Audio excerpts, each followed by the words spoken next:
आज हम लोग एक बहुत ही इम्पोर्टेंट टॉपिक पे बात करने वाले हैं सीबीएसई इम्प्रूवमेंट को लेकर के।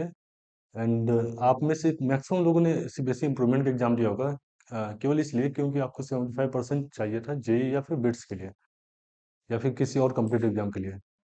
तो आप में से इस बार बहुत सारे बच्चों ने जो एग्जाम दिया तो उनका रिव्यू ये था कि उनके पेपर उतना अच्छा नहीं जा रहा जितना पिछले साल गया था। हो सकता है कि आपका पिछले साल से भी मार्क्स कम आ जाए।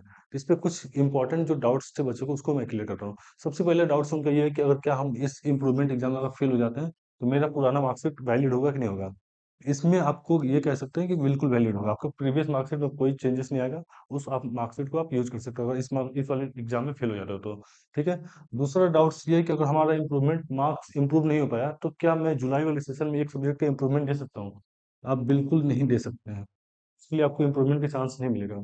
तीसरा, सबसे ज्यादा बच्चों का डाउट्स ये है कि अगर अगर हम ये सीबीएसई बोर्ड में अगर इम्प्रूवमेंट नहीं हो पाता है तो क्या सीबीएसई बोर्ड से दोबारा प्राइवेट कैंडिडेट बनकर फेलियर कैटेगरी में अगले साल फॉर्म भर सकते हैं या फिर ड्रॉप आउट सेकेंड ड्रॉप लेकर के जेई या उसके लिए बिट्स के लिए आप अप्लाई कर सकते हैं? तो इसमें भी आप बिल्कुल नहीं कर सकते हो।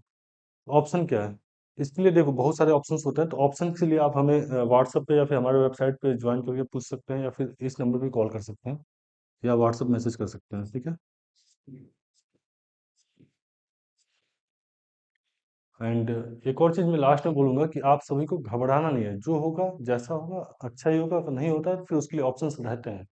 ठीक है। तो बिल्कुल परेशान नहीं, अपने जो भी एग्जाम दे रहे हैं या उस पे आप फोकस कीजिए, इसका रिजल्ट के लिए बिल्कुल आपको परेशानी होना है। धन्यवाद।